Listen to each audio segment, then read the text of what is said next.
Good morning to all of you. Welcome to Buenos Aires. And we have a very interesting panel here because it's top management for inclusion. It is the idea of the panel is to provide insights on how corporations can succeed in including a gender lens to the business, not as a corporate social responsibility policy, but actually gender balance and equality as a business decision, as a business case. And this comes clearly into the realm of this idea that women inclusion and gender being transversal to everything we do in the agenda of the G20 and elsewhere is not just a matter of justice, but also makes eminent economic sense. And for that, we have a top-notch panel, which Laurence Morvan. She's the Accenture Global Management in the committee of Accenture and Chief of Staff of Accenture Chairman and CEO Pierre Nanterme. She oversees special projects, such as the company's Accenture Way effort, which aims to strengthen Accenture innovation, culture, and methods. And she has been the executive sponsor for Accenture engagement with the G20 for the past few years. Laurence, welcome here. Catherine Thoronite is a partner and global diversity and inclusiveness officer in Ernst & Young, LLP, and is a member of the EY Global Practice Group, the EY Global Talent Committee, and Ernst & Young LLP US Executive Committee. She's responsible for driving innovation that maximizes the strength and effectiveness of the EY Network's diverse work office. And Catherine Wengel is Executive Vice President and Chief Global Supply Chain Officer for Johnson & Johnson and member of the Company Executive Committee. She is the executive sponsor for JJ Women's Leadership Initiative of the J&J Women in Science, Technology, Engineering, Math, Manufacturing, Design. The most important thing is that you, the three of you, are very much in what should be normal to have women at the top levels of management in big companies. And one of the things that we were talking before coming here also is that you have been, the three of you represent a transnational company. So whatever you can do for the inclusion of women is not just in the countries where your headquarters are, but elsewhere. And that includes countries that are developing countries, developed countries, where the conditions of women are far more advanced than in others, and in others that are a bit backward. So that's why the perspectives that you can bring to us here are going to be crucial. So I will start, if you don't mind, with Catherine. Why is it important for management to support inclusion? Because that's what we said that is the whole purpose of the planet, of the program. And what specifically is your company doing for support inclusion? Yeah. Thank you, Pedro. And it's wonderful to be here as part of the important work of W20, B20, and G20. Top management supports inclusion not only because it's the right thing to do, because it's good for business. Mm-hmm. I mean, the data is overwhelming that organizations, businesses, charities, any organization that has a diverse culture and creates an inclusive culture and has representation at all levels of that perform better short-term and long-term than organizations that don't. So it starts with that true belief. I'm fortunate enough to have worked in Johnson & Johnson my whole career. I've been there now 30 years. A 132-year-old company. You may know it for baby products and Band-Aids. We're actually the 10th largest market cap company in the world. If you've ever had stitches, 80% of the stitches in the world we make. So the impact on human health is tremendous, and the need for diverse ideas. So we look at inclusion in the two lenses together. It starts with diversity, knowing our numbers. Are we an organization that represents the patients and consumers that we design products for? And that's extremely important. So the ability for every one of us in senior leadership to know the composition of our organization around the world.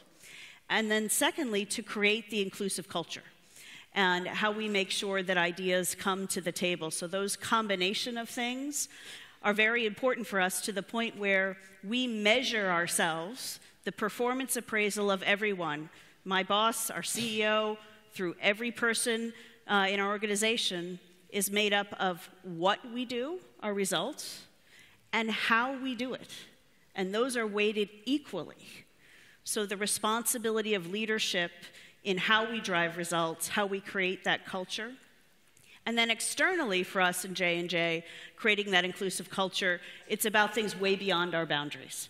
It's about our long-term commitment to communities and how we work with communities around the world to motivate and include girls and women, whether it's in STEM, whether it's in health. And lastly, it's with our network of suppliers around the world. We were the first healthcare company in the $1 billion roundtable with $1 billion of spend with diverse suppliers. We're going to be $2 billion soon. So for us, it's about those same values extending beyond our four walls into everyone we touch in the healthcare system. Thank you very much. And Karin, what are the steps and actions towards creating a more gender-inclusive business? And in here, I have in mind also this question of political will, because political will, we were talking before, also does not apply only to the governments having the political will, but also the companies to having it in actually being inclusive and giving women the same chances as men. And for that, you need to have many more women in corporate decisions, but also in the general work stream. Gracias. Estoy encantada de estar aquí con ustedes. Muchas gracias. Brava. Well done. Okay. Thank you. As we were talking throughout these past day and a half, which has been extremely important to highlight how women make up half of the world. However, they continue to be overlooked as a talent resource and a talent and competitive advantage for companies of all sizes. And I think you were talking about normal. There's a CEO that I respect who runs a media company, and she often refers to that we're not diversifying, we're normalizing. And I think in the effort of doing that, we should highlight a few things. And from a business perspective, while it's critically important, as Kathy mentioned, for example, EY and Peterson Institute of Economics did a study where they showed that across 22,000 companies across 90 countries, and as you mentioned, we're multinational, we're in 150 companies, and I happen to have a front row seat to over 130,000 women that we employ. With that, they did a study that showed that across these 22,000 companies, 50%, 50, had no women in management. However, they also found a statistic that you might all find relevant, which we do at EY, is that for those businesses across the world that employ at least 30% women in management, that they have 15 percentage points more in revenues and 6 percentage points more in net margin. So it's incredibly good for business as it relates to profits and sales and connecting with commercial opportunities. You also mentioned what can people do.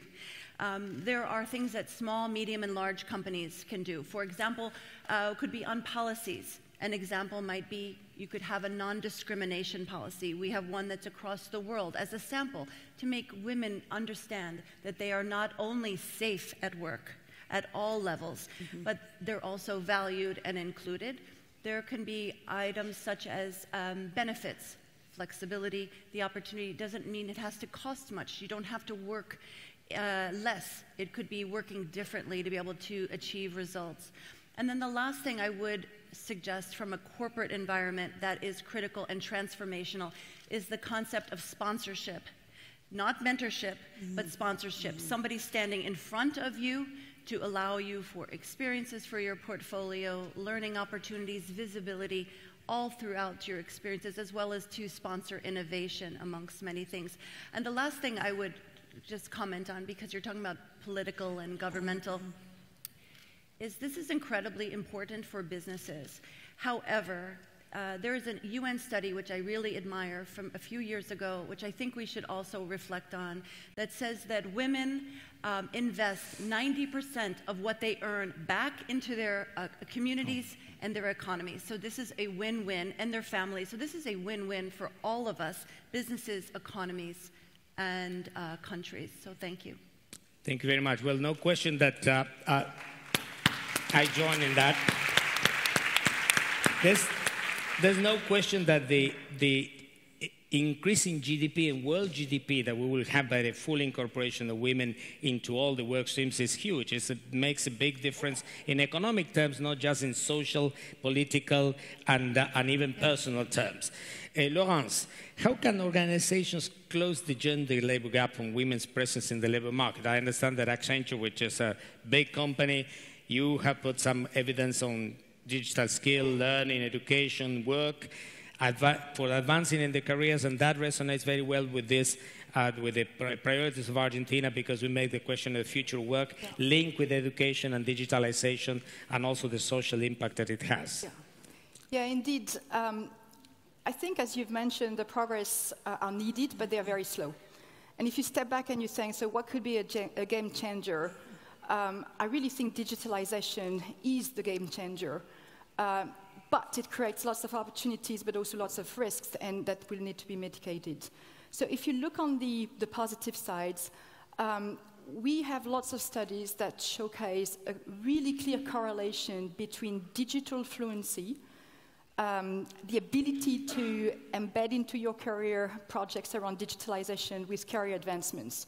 So for women in developing economies, digital fluency is really a key to paid employment and to really being in the formal economy. So it's things very simple in terms of access to the internet, but also the ability to use the internet in terms of banking, in terms of career advancements.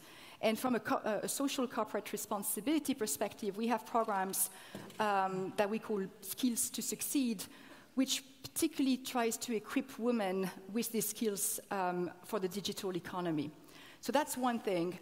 For women in executive positions and in large corporations, there's also a very clear correlation between your career advancement and your ability to make it to the senior roles with STEM skills, but also with having used digital for your career advancement. So it could be working on digitalization programs, on innovation, etc. So that's a clear correlation. So what does it mean? Huge opportunities if women indeed embrace those technology and those new skill sets. Huge risks as well, because if you look at the impact of digitalization, and you mentioned the surveys we've done around for the B20 around the future of skills, if you look at where automation will impact, technology can augment your roles, providing you tools and techniques, but it can also automate. And there will be also a disproportionate potential impact on automation on roles where women have typically make a large share of the working force. It's, for example, areas, women tend to be a lot in back office functions, for example. So there's a risk there, which means we need, as corporations, to really take a step ahead and to really help our people, help our women be trained and retrained for the digital economy, which means really for corporations investing more in education, in continuous learning. And for women, I would say we need to help women.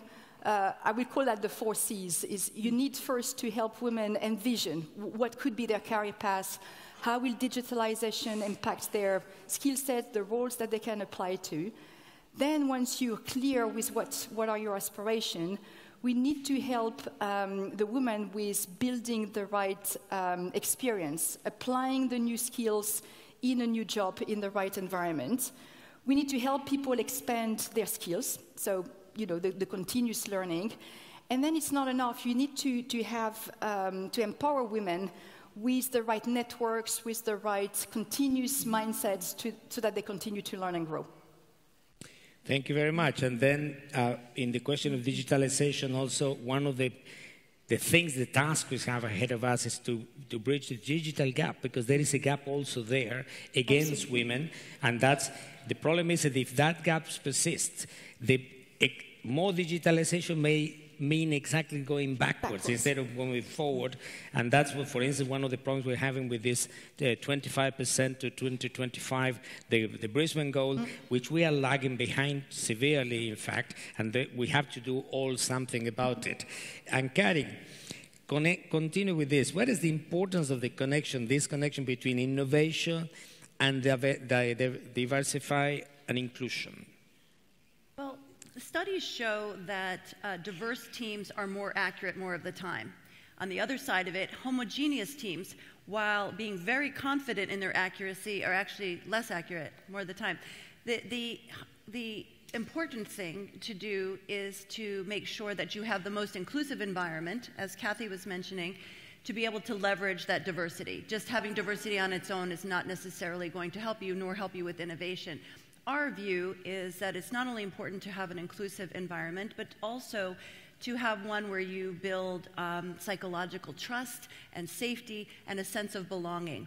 And that may sound like a very soft word. However, studies show, and we're seeing that this plays out, when employees feel like they belong, that they are 3.5 times more likely to innovate in their work. And that's something that we can leverage. And for example, we would see it even with people with very few years experience in our world. If they feel like they belong and they feel safe, they bring their ideas. We had a young person that created a software on his own and was able to leverage it throughout our 150 countries as being extremely valuable to clients. Had we not been able to make him feel safe to be able to explore those ideas, it might have gotten left on the shelf. Thank you. And Catherine, Johnson & Johnson has a strong presence in the healthcare space. What is the connection between health, women, and economic inclusion? Because it is everything that has to do with care, not just health care, but it's probably one of the areas where women have a very strong presence. But how you compare that with other spaces and how you have managed to do that in your company? Yeah. So there's no greater impact that women have in the world than in healthcare. 80% of the healthcare decisions on the planet are made by women. We decide for ourselves. We decide for our children. We take care of our parents when they're aging. We assist our spouses. Doesn't mean that men don't have a big presence, but truly 80% of the decisions. And so that's driven Johnson & Johnson from the time we were founded 132 years ago. Our first 14 employees, 8 were women. In manufacturing, we had the first female scientists in 1908 when only 3% of women went to university in the US. So that belief that we need to represent the patients and consumers we serve, that we will only design solutions if we're representing that population, we're very fortunate that that's deeply embedded in our culture. But that's certainly not the case everywhere, and that's why we're here. That's why we believe health is such an important platform. When you look at healthcare delivery, if you go into a clinic, you go into a hospital, at first blush, you may say, oh, it looks like a similar number of men and women. But I'd say looks can be deceiving when you look at the roles. Mm-hmm. So nursing is overwhelmingly female, which is terrific. You can also debate that we need more male nurses to create that diversity. But when you look at the senior leadership and when you look at actually the pace of advancement, when you normalize statistically for experience things, believe it or not, you actually find that the male nurses statistically significantly progress into higher leadership levels faster than women. I mean, that's just not right. And so no matter, even when you see the population, it's about changing and driving the culture. It's about creating that mix. When you look at the medical profession, at doctors, there's some specialties where women have made tremendous inroads. There are other specialties like orthopedics. We make products. I smashed my elbow into 4 pieces 5 years ago. And I was very blessed that we make plates and screws, and someone, amazing surgeon, put my elbow back together. But that specialty is 99% male. So how we design products for the women surgeons to incorporate as well as men. And last piece I'd say is when we look at the economics around health, there is no doubt that human health drives the economy. So first, for each of us, if we're not healthy, we can't contribute. But Every year that we can raise the average life expectancy in a country contributes 4% incremental GDP. So that is truly an economic driver, and keeping women and bringing women in the workforce is incredibly important. One of the projects that we're really proud of is, as we look at that intersection of economic and female development, an example is one of our projects in India, where we looked at what were the causes of women who were actually getting microfinancing, but the causes of them defaulting. And the overwhelming cause was that something happened to their health or someone in their family, and they were expected to put aside their aspiration and take care. So how could we connect microfinancing with health financing, some health security net, so they had options rather than to leave their business behind to actually help take care of their family? And so that's how we see, at a very local level as well as a big level, that intersection. Thank you very much. By the way, your elbows seem to be perfectly well. And one of the things that we have to look for precisely is that women will make it to the top without having to elbow anybody. That's what a critical issue. Thank you. So, Laurence, what are the most important factors to level the playing field between men and women? What makes a difference? You think that this question of affirmative action in a way can help or not? Because if we take, for instance, what I asked to Karen, the question of, to Catherine, the question of not doing it just, the purpose of the plan, not doing it just for the global social, for the social responsibility, but for the business case, because the business case and the affirmative action may look contradictory, but may also be combined. Yeah. So the two can be important. Yeah, I think Catherine said it very well, that indeed we do it for the business purpose, but it is very coherent with also the social purpose. I think in terms of how to foster that culture of inclusion, because at the end of the day, everything we've said it's all about having the right culture in your organization. And what makes to me the biggest difference in building that culture is really the top leadership. If I'm reflecting at Accenture, Pierre Nanterme, so our CEO himself, I would say is absolutely 100% committed and accountable to the progress on the diversity front. We've got about 36% of women at our board who are, women. If you look at our biggest countries, North America, India, Philippines, they're headed by women. And it didn't happen by chance. I mean, they were men equally good for those positions. But at the end of the day, it was a top-down decision to appoint women in those roles. Top leadership is about setting the right targets. So we do publish externally the targets. We have the target to have 50% women by 2025. We're currently at 42. We have published the goal to be having 30% of women managing director by 2025. Again, we're on track with 21% right now, but still, a way to go. So then once you've committed to those targets, it's really about every decision that you're making. So, for example, when we review the succession plans, every time we look at women, do we have enough women?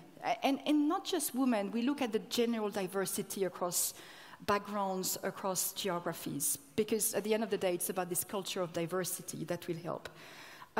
We look at promotions. Again, if a woman is on the list of promotions, we assume she's ready, because otherwise she wouldn't be on the list. So if she is on the list, then she got to be promoted, because we've got to, over time, make that balance correct. So that's the role, really, of the top leadership. And every year, we do business reviews where the business goes forward, the strategy, the results. There's always a topic around how you're doing on the diversity agenda. So that's the role of the top leaders. But then it's about, as you say, it's the day-to-day decisions. And particularly the role of HR is critical because they make the recruiting happen. So, if the job descriptions are not labeled in a way where it would induce women, won't happen. If you're not going to target campuses where there are enough women, you will not make progressions.